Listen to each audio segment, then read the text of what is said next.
is Daryl, and I want to welcome you to the very first episode of Beyond Ridiculous. Beyond Ridiculous is my political commentary of what's going on in the world of politics. I'm Republican, have voted Republican, and will probably, unless there's a big shakeup, continue to do so.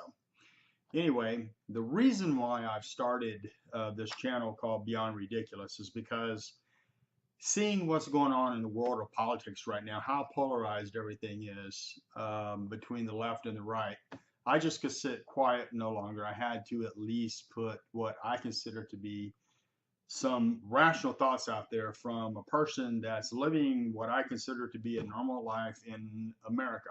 Okay, I live in Texas, live in Central Texas. So that said, one of the first things that I want to talk about is the recent elections. As we all know, Donald Trump won. It was a really trying past year of back and forth. A lot of really bad comments were made between the two candidates and about the two candidates. And I have to admit that it was very discouraging to see how everybody carried on during this election. But anyway, that said, it is what it is. We are where we are, and we kind of need to move on. But before we do that, one of the things I want to talk about is the differences between an electoral college versus a popular vote, so far as what should be out there, so far as determining what the president of the United States, who it should be.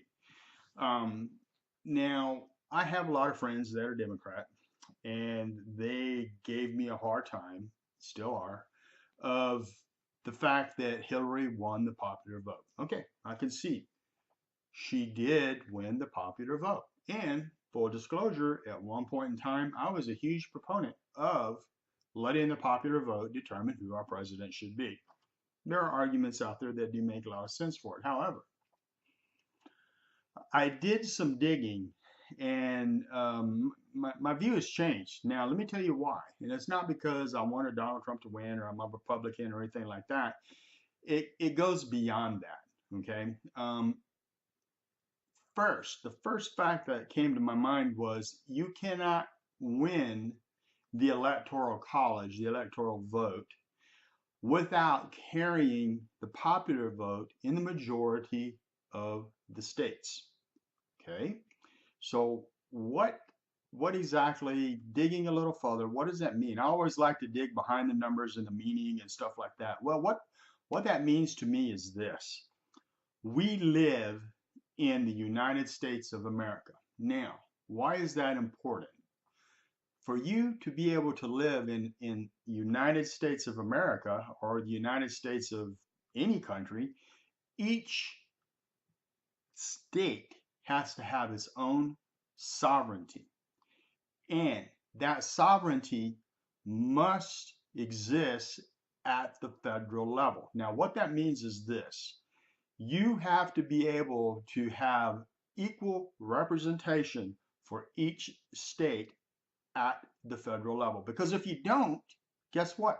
You are no longer the United States of America. You're just United America because each state does not have its own sovereignty. It's flattened. If you were to sit there and do away with the Electoral College, you would just as be better off just dissolving the sovereignty of each state, flattening it, no borders, and just calling it United America. Do away with the sovereignty of the counties and of the cities that exist within each of the states because it doesn't matter. Because the popular vote is going to determine what happens. The people within the states no longer have really any real representation because it's decided on a popular vote, period. Now, I don't think that's the most democratic way to go about electing a president. Now, let me tell you why. If you were to keeping the Electoral College the way everything's set up now and not flatten the states, we would have had California would have decided who our president is, right? So in other words, Hillary Clinton would have won. Now, why is that a problem? Let's take a look. I made up a little chart here. I like charts, by the way.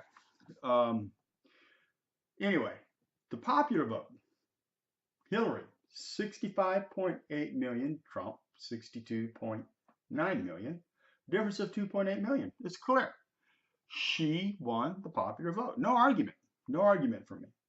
California, she won 7.3 million votes. Donald won 3.9 million votes for a difference of 3.4 million. Interesting. Now, this goes to the point that I made earlier about winning the bulk of the states so far as a popular vote, thereby winning the electoral college. If you were to strip out California, she would have received the popular vote 58.4 million. He would have won 59 million of the votes, meaning that he would have beat her, trumped her, no pun intended, by 581,000 votes. Now, what's the problem with that? Well, here's the deal. If we had kept the sovereignty of the states in play and decided that we're going to let the popular vote determine who our president is, that means that only 12% of the population of the United States would have determined the president, the next president of the United States. Now I ask you, is that the most democratic way to elect a president? Based on that, if you keep the sovereignty of the states and you decide to go with the popular vote, the answer is obviously no. Now, another little chart or graphic is this. Look at that. Amazing. A lot of red in there. Granted, there's blue, but for the most part, it's red. Again, I ask, popular vote, electoral college. My opinion, electoral college is the way to go. Agree with it or not? Have a great day.